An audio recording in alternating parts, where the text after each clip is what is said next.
Welcome, everyone. I am Eleanor Schnarr. I am working with the Cambridge Swedenborg Chapel to help put on this lecture series. I wanted to issue an apology for last week. We had a technical error getting into the Zoom meeting, and I apologize for that, but here we are today, and I'm so glad to see so many people here. I wanted to introduce our speaker for today is, of course, the Venerable Carl van Essen. He's a member of the Cambridge Society of the New Jerusalem at Swedenborg Chapel in Cambridge, Massachusetts. He received his MD from Stanford in 1952, following clinical practice and teaching at medical schools in the US, India, and Switzerland. He served with the World Health Organization in Sri Lanka and Zimbabwe. He has written several books on a broad range of topics, including angling, spirituality and nature, consciousness, evolution, and ecology. And he's here today to talk to us about William James and his amazing Swedenborgian mysticism. So with that, I'm going to let him take it away. And we have about 90 minutes. I'm not sure if we're going to need all that time, but if people have questions, you can put them in the chat or save them for the end, and we will have some time. And I look forward to this very much. So thank you so much for being here.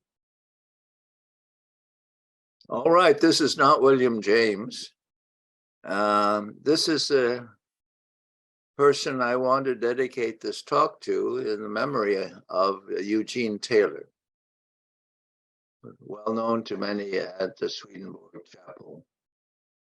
I first met Eugene about 20 years ago at a lecture he gave on William James in the Swedenborg Chapel.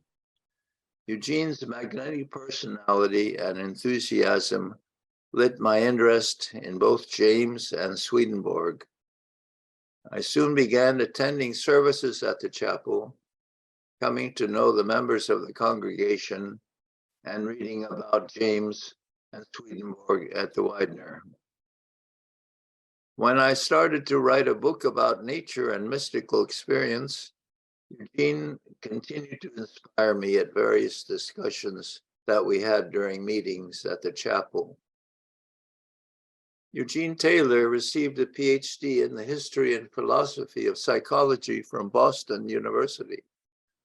He then taught at Saybrook Institute in San Francisco, a center for humanistic philosophy, and became a lecturer in psychiatry at the Harvard Medical School and MGH, a board member of the Philemon Foundation dedicated to the works of Carl Jung and of the Swedenborg New Jerusalem Society. In addition, this remarkable man also gained a black belt in Aikido and drove a Harley Davidson, often dressed in the leather trappings of his biker club. He was a true original. His premature death was devastating to all. I'm grateful for his legacy of contributions on William James, which has benefited me in preparing this lecture. I also thank Betty Weberg, Mark Cariaga, and with sadness, the late Lars Weberg, and also Reverend Robert McCluskey for their help. I especially acknowledge the invaluable contributions from Barbara Lertzer, a specialist on William James who teaches at Hanau and Frankfurt. My granddaughter Maura gave invaluable editing assistance. And as I have already said, an extended version of this lecture will be available through the Swedenborg Chapel. From his home in Irving Street here in Cambridge, William James probably walked along Kirkland Street to the Harvard Yard many hundreds of times between 1880 and 1910, passing the construction site of Swedenborg Chapel on his left, completed in 1902, and on his right, the site where Harvard University's William James Hall would be built many years later. I often feel his nearby presence when I am at the chapel, and I'm inspired to know more about him and about what he wrote, taught, and believed. I often feel his presence and inspired to know more about him and about what he wrote, taught, and believed. I intend to present some aspects of his thought and writing that will show the intuitive and spiritual side of this great thinker and its significance for Swedenborg's philosophy. To analyze and explain someone's life story on the basis of early influences and even genetic heritage is a risky task. It is a pitfall for biographic research. So it may be with my exploration of the early years of William James. Much has been written in numerous biographies about his early, unconventional, and somewhat chaotic education between ages 10 and 16, directed but scarcely planned by the doting, erratic, and ambitious father, Henry James Sr. William, along with his school-age siblings, were to attend at least 9 different schools in 4 countries, along with receiving lessons from several tutors. From this pedagogic mélange, William at least became fluent in French and German, received a broad liberal education, and extensive knowledge of mathematics and science. What stands out in his early life experience was a family custom of spirited intellectual conversations at dinner times, the father conducting discussions on a wide variety of subjects. One guest wrote, "There could not be a more entertaining treat than a dinner at the James house when all the young people were at home.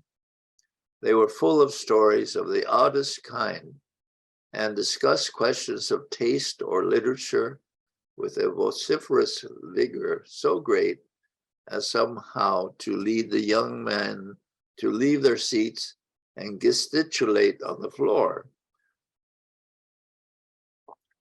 These extensive exchanges also included the deep involvement of Henry Sr. in religion that included the philosophy of Emanuel Swedenborg. It was Swedenborg that may have rescued him from a vastation that appeared to be an episode in 1844 of profound clinical depression, panic, and anxiety. Henry Sr. felt Swedenborg's theology to be a vessel of regeneration. Vastation has the Latin root vastare, meaning to lay waste, and is defined as the action or process of emptying or purifying someone or something, typically violently or drastically. It was frequently used in Swedenborg's writings.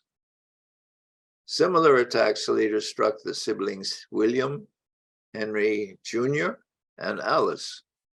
Thus, a family or hereditary neurotic tendency may have existed, while similar episodes seemed very prevalent in that era of the mid-1800s. This is a self-portrait of the young William James, which leads to the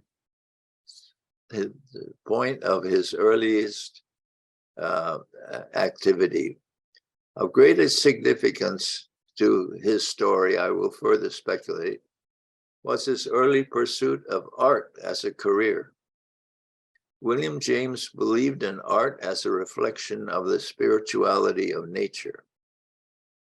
It reflects an aesthetic, possibly spiritual and visionary side of his character that drove him, despite his father's admonitions, to study and practice drawing and painting for nearly 2 years. The controversy arose when Henry James Sr. rejected the premises of his son's desire to become an artist. Barbara Lurzer, in her magisterial article, William James and the Transatlantic Conversation, suggests that the father's concern arose from his Swedenborgian notions of spiritual danger that could have prevented the development of the divine spiritual man in his son. But William James gave up art rather suddenly, switched course 180 degrees to enroll in 1861 in the newly founded Lawrence Scientific School at Harvard, and eventually in Harvard Medical School in 1864. He was surely searching for meaning in his life goal. This turmoil of transition may have led to William's own vastation, a depression from which he may have been rescued by reading the writings of the French philosopher Charles Renouvier. He wrote in his diary, "I think that yesterday was a crisis in my life. I finished the first part of Renouvier's second essay and saw no reason why his definition of free will need be the definition of an illusion. My first act of free will shall be to believe in free will." He may also have found support from the writings of Swedenborg, who asserted that there is a freedom of choice, and that choice is to create. Those years of study in science and medicine provided a balance to his previous largely liberal education and art training. William, it could be said, was now a very well-rounded, albeit still troubled person. After receiving his MD in 1869, although he never practiced clinical medicine, James began his teaching career, the first subjects being comparative anatomy and physiological psychology. Around this time, he expressed his hope to study and teach mental science. He joined the Metaphysical Club, a discussion group at Harvard in 1874, and strengthened his lifelong friendship with one of its members, Charles Saunders Peirce, the brilliant philosopher and mathematician who became a great influence in James' thinking. The ferment from his intellect yielded a lifelong trove of writings, beginning in 1878, when at the age of 36, he submitted several papers to philosophical and scientific journals, and began giving lecture series at Johns Hopkins and Harvard. The subjects principally involved the mind, seemingly now his prime interest. His intellectual maturity blossomed. A career at Harvard seemed assured. He was now married. This period of life stirred up the deep creative energies which marked his career as a great teacher and writer of psychology and philosophy. William James was universally admired for his warmth and humanity. However, there were several who criticized his philosophical writings. Comments included the free and creative philosophical speculation, and not a source of precise philosophical thinking.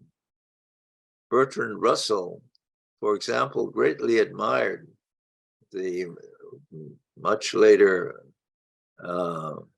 masterpiece, The Varieties of Religious Experience, but was totally opposed to its conclusions and expressed great intellectual difficulties when James invoked his philosophy of pragmatism to justify that even supernatural beliefs had pragmatic value. I will focus in this talk on James' psychological explorations, particularly the experiments with nitrous oxide, panpsychism, pure experience, mystical experience, and his studies on parapsychology. These are examples of his wide-ranging interests, his eclectic views on the scope of mind, and his boldness in self-experimentation. He experimented with nitrous oxide. Throughout his adult life, he became an explorer of human nature in its countless aspects of thought and behavior. What he explored came eventually under the umbrella of the new science of psychology. Nothing was out of bounds for him. The quirks, foibles, bizarreness, and mysticism in human beings. He was, in fact, a people person. Why did he choose this path? Was it his own high-strung, neurotic, visionary psyche that could have excited his desire to explore the mind? He was a highly social person who thrived by direct contact with a variety of individuals. This is shown by the comments of his friend and colleague, George Santayana. He gave a sincerely respectful hearing to sentimentalists, mystics, spiritualists, wizards, cranks, quacks, and impostors. Thus, William James became the friend and helper of those groping, nervous, half-educated, spiritually disenchanted, passionately hungry individuals, of which America is full. One individual, the truly remarkable and eccentric Benjamin Blood, had written a pamphlet about the effects of breathing nitrous oxide upon mystical experience and philosophical thought. Nitrous oxide is a colorless and odorless gas commonly used as an anesthetic in surgery and dentistry. It was called laughing gas because its euphoric and psychotic effects were experienced after inhaling.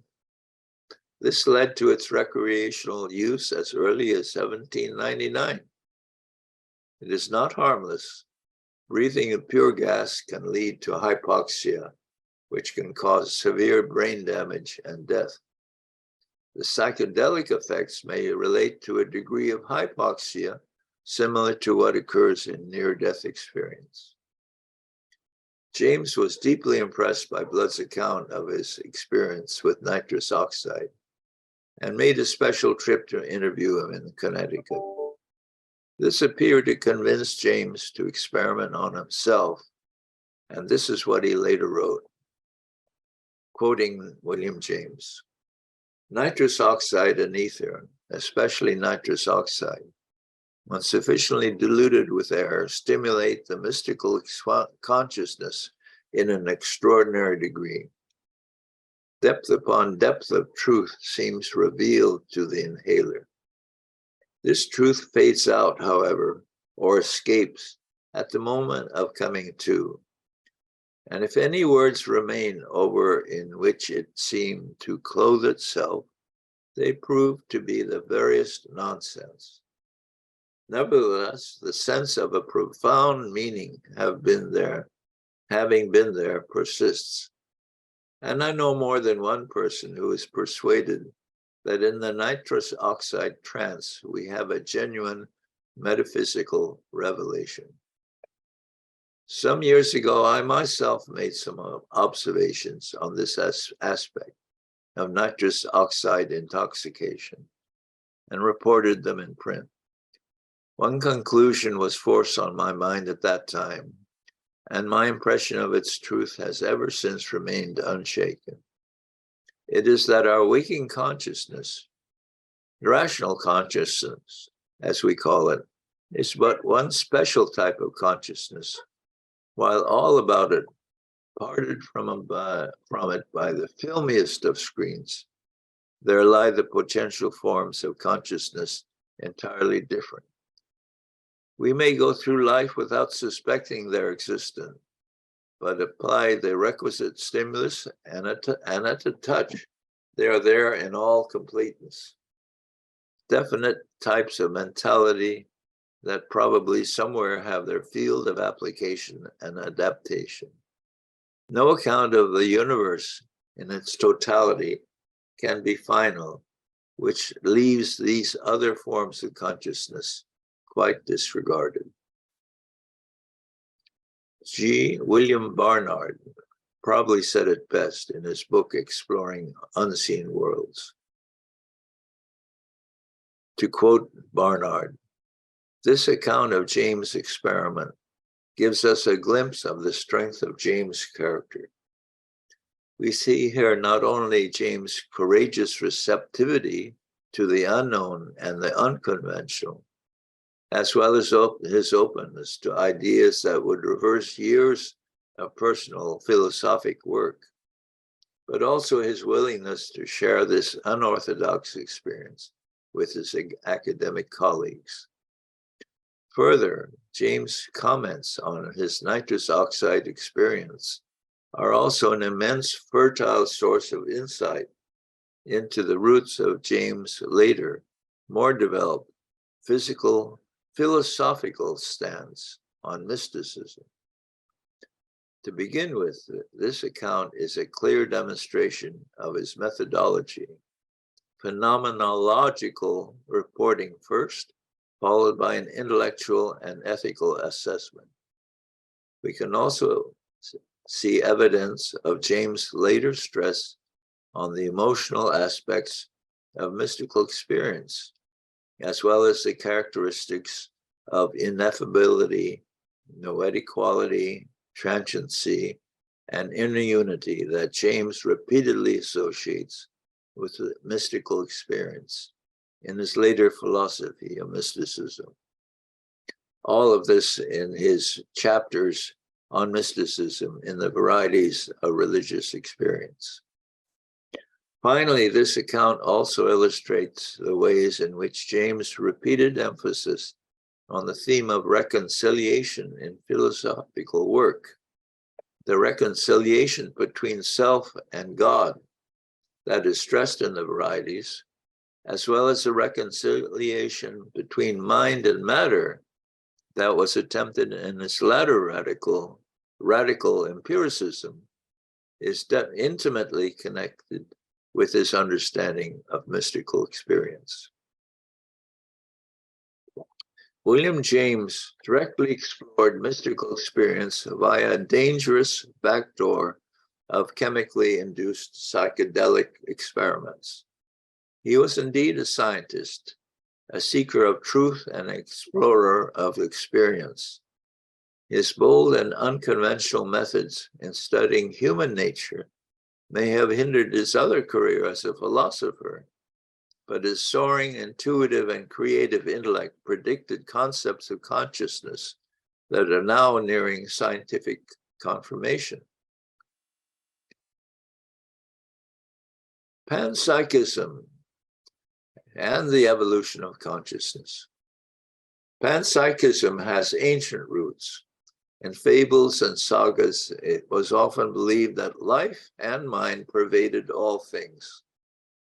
This belief, called pan-vitalism or animism, became part of early religious and an experience, and an example can be traced to this day in Tibetan Buddhism, which claims that living spirits exist within all matter, particularly mountains. This belief has led to conflicts between Tibetan monks and foreign mountaineers who break the rocks in the Himalayan mountains, thereby disturbing the spirits lying within. And I've had a personal experience of that belief in India and the borders of Tibet. Similar beliefs exist in Native American and other tribal societies. The earlier Greek philosophers, notably Empedocles and Democritus, later Aristotle, formalized them in their philosophic writings. As the scientific era approached, however, the idea that soul or consciousness pervades the universe was refuted by philosophers such as Locke and Hume, and it fell into disfavor. The controversy over the existence of panpsychism continues to this day. With the discoveries of inherited and transmitted characteristics by Gregor Mendel and the theory of evolution of life by Charles Darwin in the 19th century, a new era of scientific discovery in biology flourished and gave light into the origins of life and mind. Darwin asserted that life may have arisen from a single ancestor and that all the living world's incredible variety and complexity evolved over billions of years through the basic principles of natural selection and variation, which includes, as far as we know, genetic mutation, chromosomal translocation, endosymbiosis, and many other still to be discovered mechanisms. William James lived and worked in the middle of the era of emerging Darwinism and addressed the question of panpsychism. He stated the case for the evolution of consciousness succinctly. If evolution is to work smoothly, consciousness in some shape must have been present from the beginning of things. Accordingly, we find that the more clear-sighted evolutionary philosophers are beginning to posit it there. Each atom of the nebula, they suppose, must have an aboriginal atom of consciousness linked with it. Let us take a brief look at the present ideas about the nature of consciousness. The modern philosopher David Chalmers argues that explaining consciousness on the basis of materialism leads to a so-called hard problem. How can the phenomenon of mind arise from the experience of awareness of the outer world through the sense organs?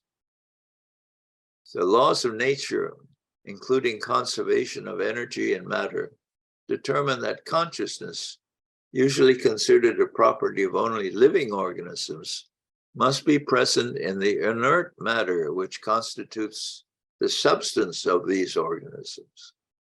The Nobel Prize-winning physicist and pioneer in quantum mechanics, Werner Heisenberg, had this to say: if mind is a property or an action of the brain, then according to the law of the conservation of matter, this property must be unconditionally attributed to all the atoms postulated by mechanistic philosophy. And the stone, a table, or cigar are as endowed with mind as a tree, an animal, or a man. In fact, this conclusion is inevitable if we accept the assumption upon which it is based. And in more recent philosophical literature, we find that it is either accepted or considered appropriate. Otherwise, a definite and unbridgeable dualism of mind and matter must be postulated to avoid it.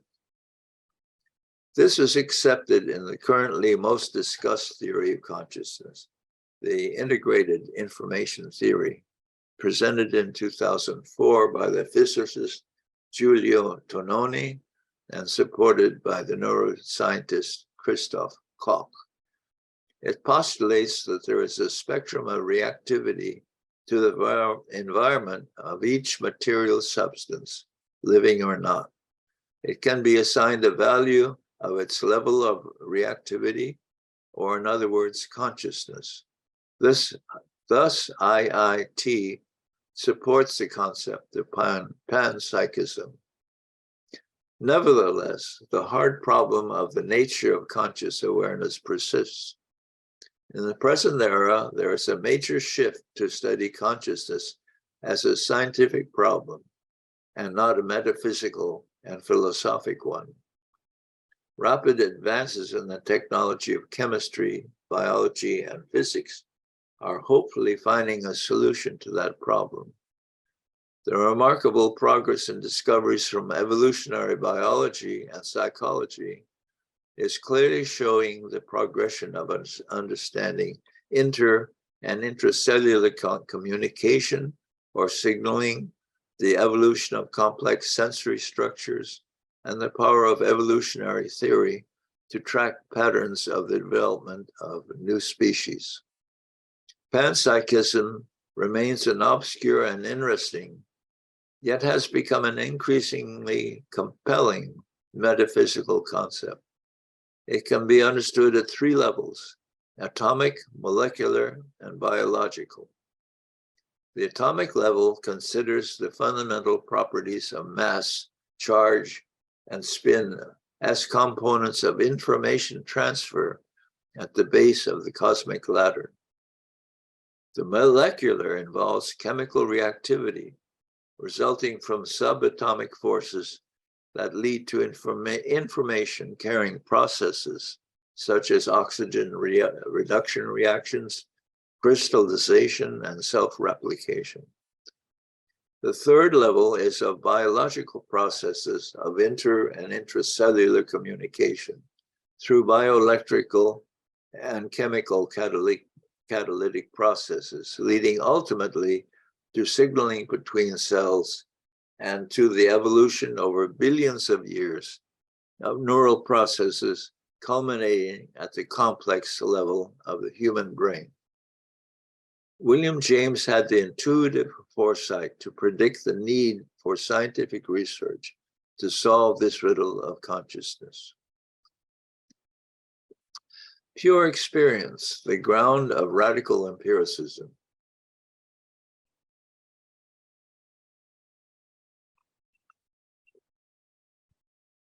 The concept of pure experience is one of the most intriguing and misunderstood aspects of William James' writings. There's little agreement as to how to understand this concept and precisely what function it serves.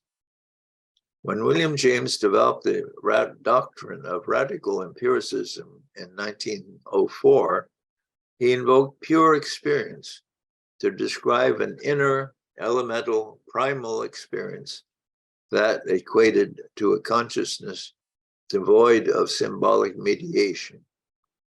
It was the basis for his philosophy of radical empiricism that asserts a philosophical worldview originating only in direct experience. Philosophers such as Bertrand Russell and Alfred North Whitehead took serious views of this new philosophy. What did William James mean by pure experience? He defined it as the one fact, finalness in itself, beyond which we cannot go. The primal stuff of the universe, the bedrock of experience, undifferentiated into thing or thought. It was the immediate flux of life that enters our consciousness. This very fundamental experience is described in many religious and spiritual practices and doctrines throughout the world. In Zen Buddhism, it is prajna, the ultimate reality itself, the experience beyond differentiation. It is an unfettered imagination that undercuts the mental processes that may limit the scope of perception. The state of mind is called sunyata, literally translated meaning emptiness, emancipating the mind to realize prajna. D.T. Suzuki was a Buddhist scholar who considered Swedenborg to be the Buddha of the North. These Eastern philosophical concepts sweep through much of that Swedenborg wrote.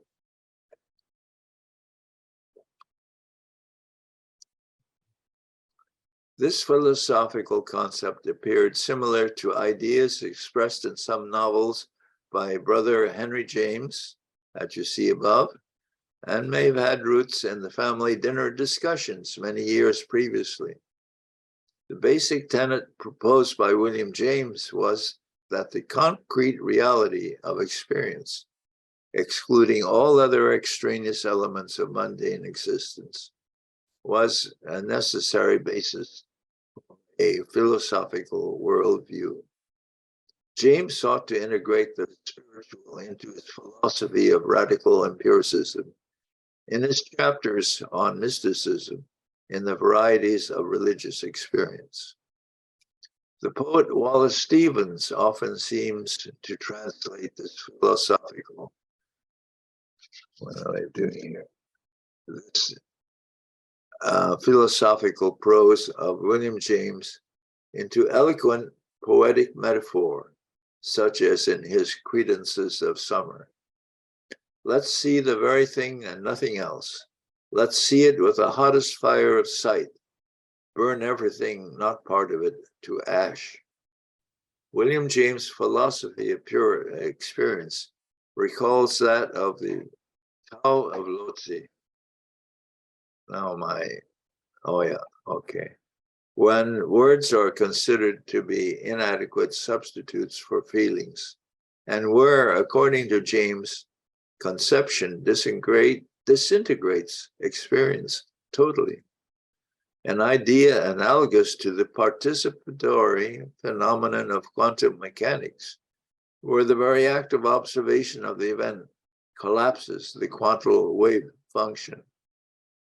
Kant believed that this was an experience of the sublime in human imagination that reached out to the infinite.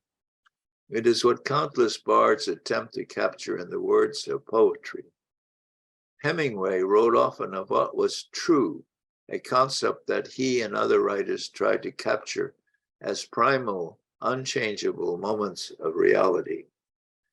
I feel that these are the rare moments when we find our way through the maze of our cluttered existence to a true state, when, like a beautiful sunrise, a fresh and inspiring vision touches us. The first bubbling of life in us, which is innocent of any mental attitude, according to D.H. Lawrence, is the unconscious. And he explains, if the unconscious is inconceivable, how can we know it? We know it by direct experience. The pure experience, as interpreted by William James and many others, is the basis for meditative practices, where the sweeping out of the mind allows revelatory and mystical states to be experienced. Ancient religious practices often employed psychedelic plants to achieve similar states of mind. Modern drugs, particularly opiates, have led to unfortunate and devastating consequences in social behavior, addiction, and mortality for many who seek revelatory experience. William James was deeply immersed into the significance of pure experience in his philosophical writings. This followed his Gifford Lectures in 1901, where he presented the well-known list of psychological states that he believed defined mystical experience.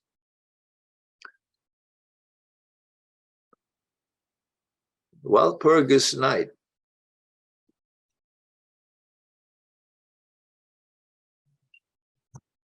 William James experienced an epiphany in the Adirondacks after a strenuous hike to the peak of Mount Marcy, reaching 5,344 feet, the highest in New York State. As he wrote to his wife Alice, the moon rose and hung above the scene before midnight, leaving only a few of the larger stars visible. And I got into a state of spiritual alertness of the most vital description. The influences of nature all fermented within me till it became a regular Walpurgis night. I spent a good deal of it in the woods, where the streaming moonlight lit up things in a magical checkered play. And it seemed as if the gods of all the nature mythologies were holding an indescribable meeting in my breast with the moral gods of the inner life. It was one of the happiest, lonesome nights of my existence. And I now understand what a poet is. He is a person who can feel the immense complexity of influences that I felt and make some partial tracks in them for verbal statement. In point of fact, I can't make a single word for all that significance, and I don't know what it was significant of. So there remains a mere boulder of impression. Doubtless, in more ways than one, things in the Edinburgh lectures will be traceable to it. The Edinburgh lectures, the Gifford lectures, led to his book, The Varieties of Religious Experience. From that profound revolution, that's what happened.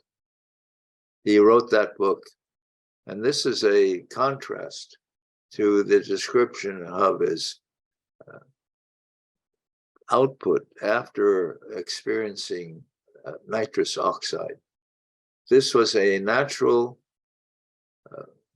mystical experience in nature, which produced incredible creative results. James considered mystical experience to be the mother sea and fountainhead of all religions, and to inhibit a region higher than that of intellect. This region was to James an extended subliminal self with a thin partition through which messages make eruptions. Not knowing the further margins of that subliminal field of consciousness, James evoked the existence beyond of an absolute mind or a distinct deity. James presented with openness and candor 4 of his own patently mystical experiences, which were sudden and incomprehensible enlargements of the conscious field, bringing with them a curious sense of cognition of real fact. It is of interest that William James wrote this essay in 1910, following the Gifford lectures, 8 years following the Gifford lectures. He remarked, "Whether my treatment of mystical states will shed more light or darkness, I do not know, for my own conscious constitution shuts me out from their enjoyment almost entirely, and I can speak of them only at second hand." Yet when reading the letter to his wife, it is not apparent why he denied the profound impact of this experience upon his constitution. It seems clear, looking at his life story, that the mystical and spiritual germ existed in him. Some of what he wrote in the letter on mysticism appears to be based on personal experience. William James wrote that mystical experience would open consciousness to a higher reality and to a harmony that enhanced our personal lives through a physiological and mental equilibrium. This higher reality is a perception of wider and more intense sensory information that arose from the remarkable creative efforts he described in preparing the Gifford lectures. Finally, his adventures in parapsychology.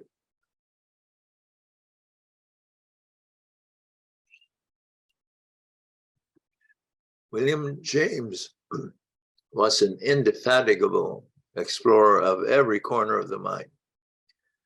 He ventured well beyond accepted boundaries of scientific investigation to the world of spiritualism, then sweeping America and Europe.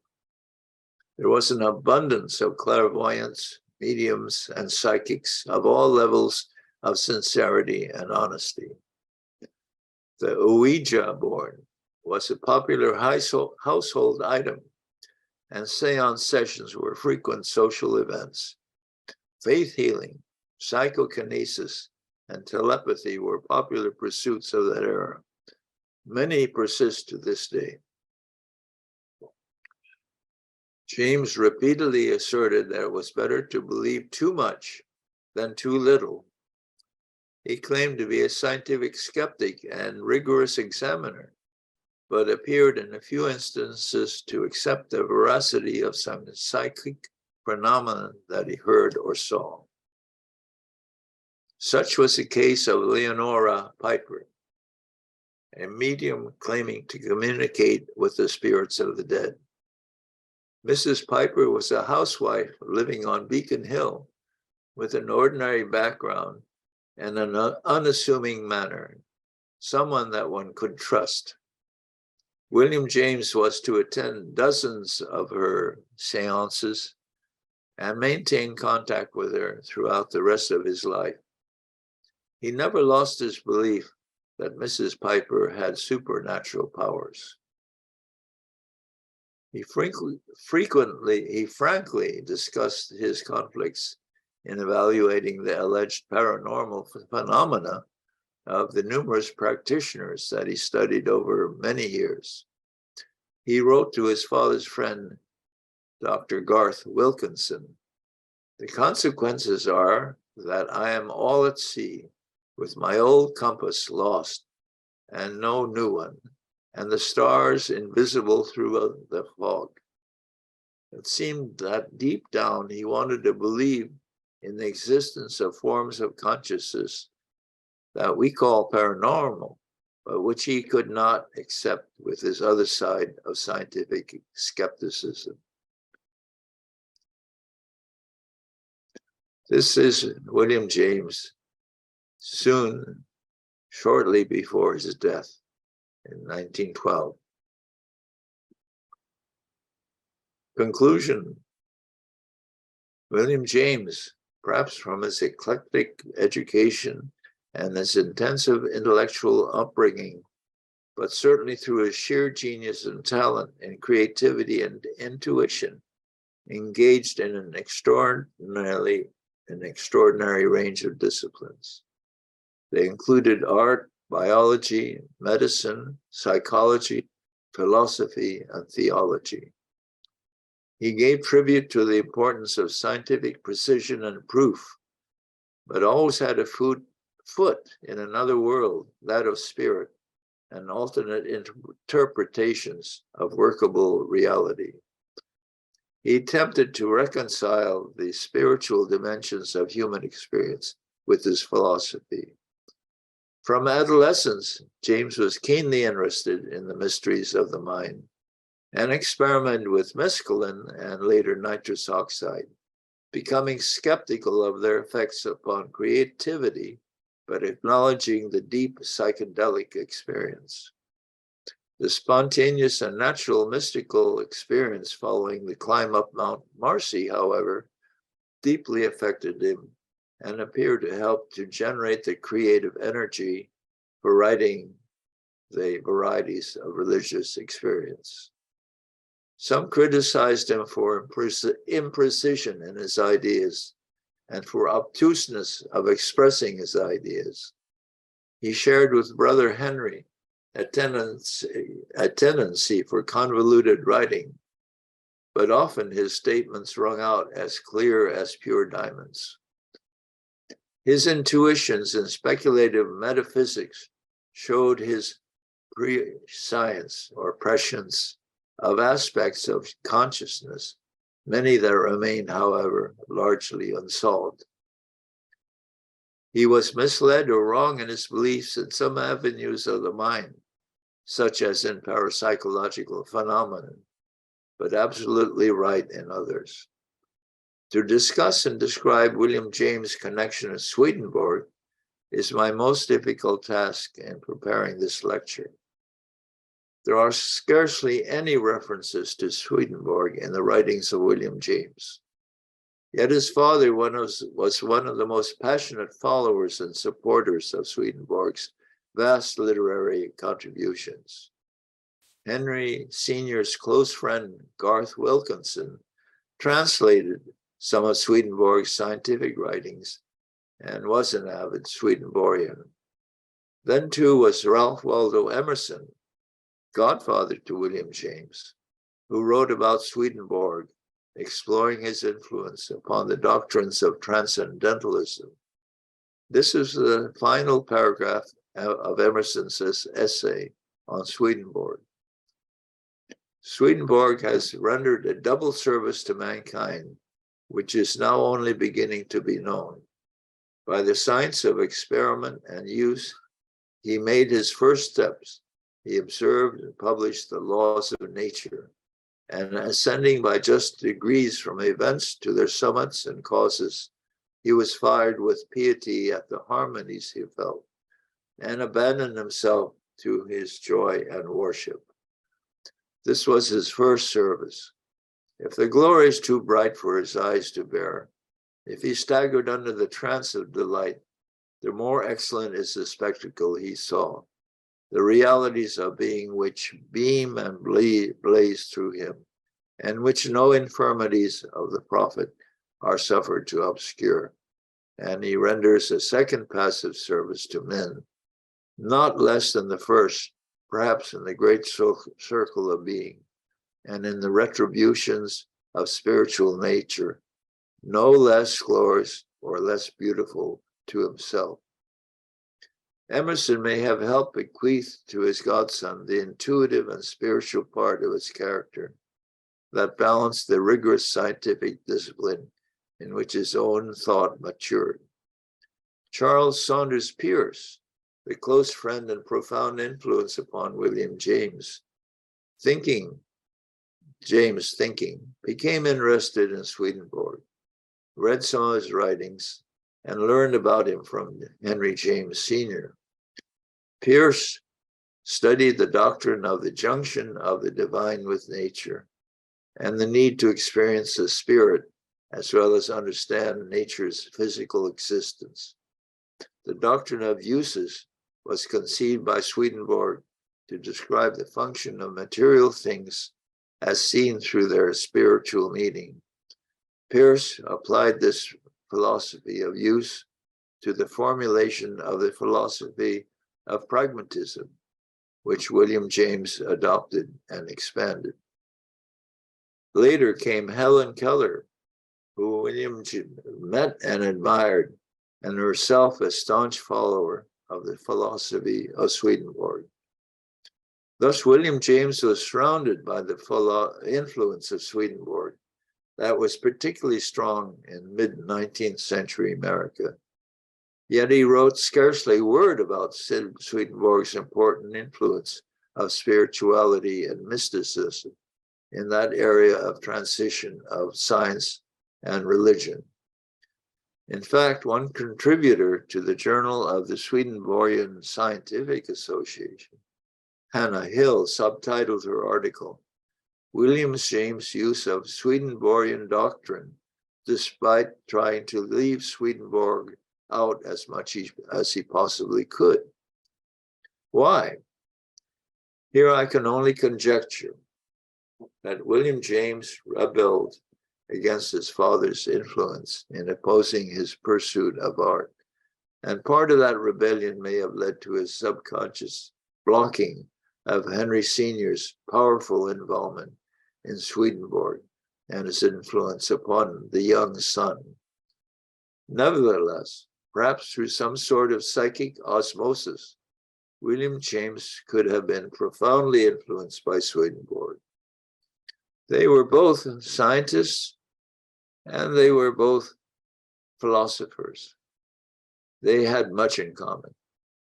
It may have been particularly applied to the doctrine of correspondence and use that helped to shape esoteric thought in the conquered transcendental movement and to reach many others in mid-19th century America.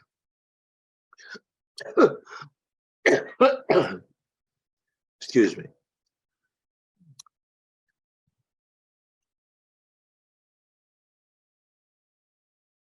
Swedenborg focused on the spiritual side of the individual, and William James applied this to nearly everything he published. From that upbringing by his mystical father and the strong influence of his friends and colleagues, he absorbed and transmitted, knowingly or unknowingly, the spiritual emanations into his respect for religious and mystical experience. The core of shared beliefs by William and Henry Sr. was to explore the spiritual side of nature, which includes humanity, And his spirit of universalism was ingrained from these influences. Looking back at his life through the fuzzy lens of historic biography with its uncertainties, William James, despite his denials, innately possessed a mystical charm. The remote influence of Swedenborg may have also helped lead his imaginative and intuitive genius to explore the spiritual and not only the scientific roots of human psychology. That is the end of my talk. Thank you so much. That was absolutely fascinating. I'm definitely going to go on a bit of a William James binge after this because I need to read more of him.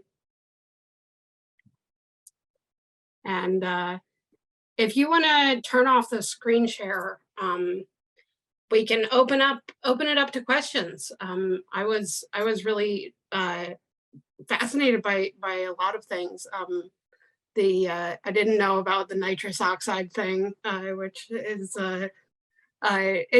interesting to me because I tried nitrous oxide at the dentist once and I didn't have a mystical experience at all. So it's amazing what sort of things can trigger these things for people. I think it can really be anything that sparks the spiritual inside of you. Yeah, so we're open for questions. If anyone wants to jump in, either on the chat or just unmute yourself.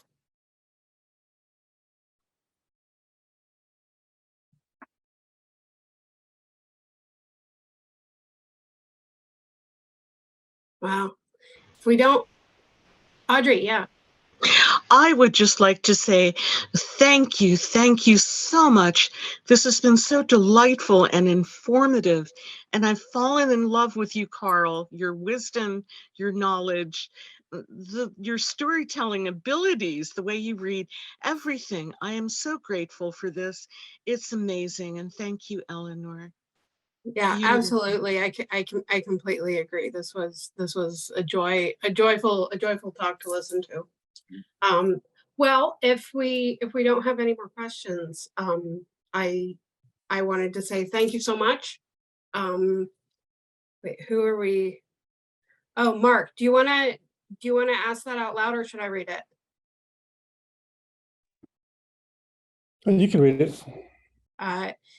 It says, it was interesting to hear about how science is beginning to embrace the mind and consciousness, though the line of inquiry seems to presume that the things can be understood purely on physical/material terms. More a comment than a question. Yeah, and Swedenborg says the same thing, that the inner workings of the mind are impossible to understand from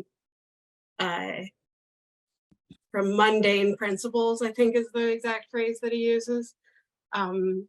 So it's interesting to think about, like, what is, and can we actually get there, and what is the point of sort of these like integrated information theory.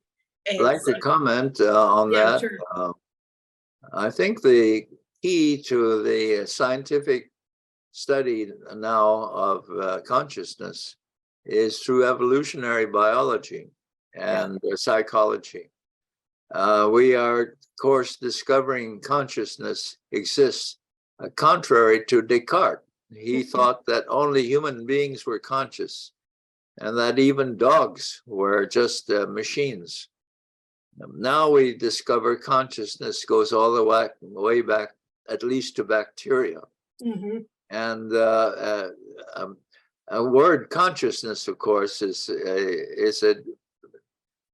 there's no real good word for it. Mind, consciousness, awareness, there are all kinds of synonyms.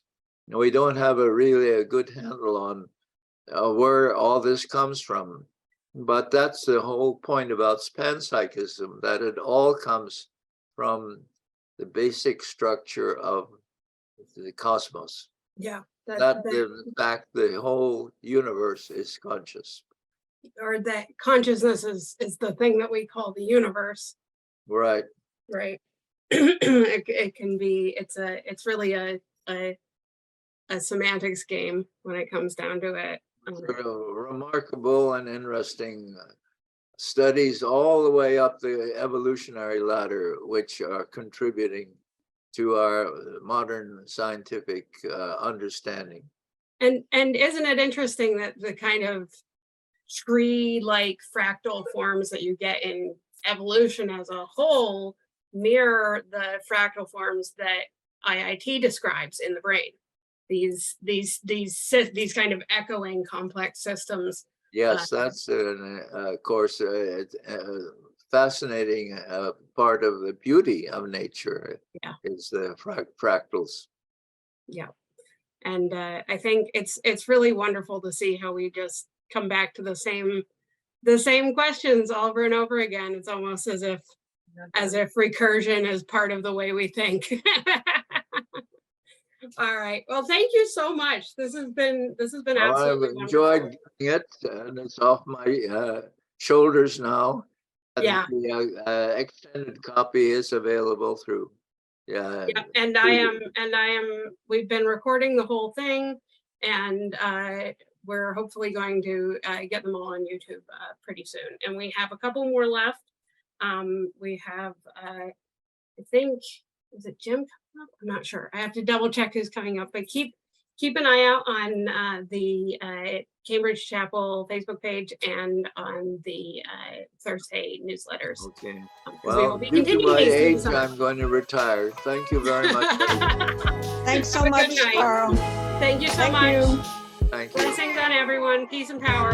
Thank you for being here. Bye. Bye.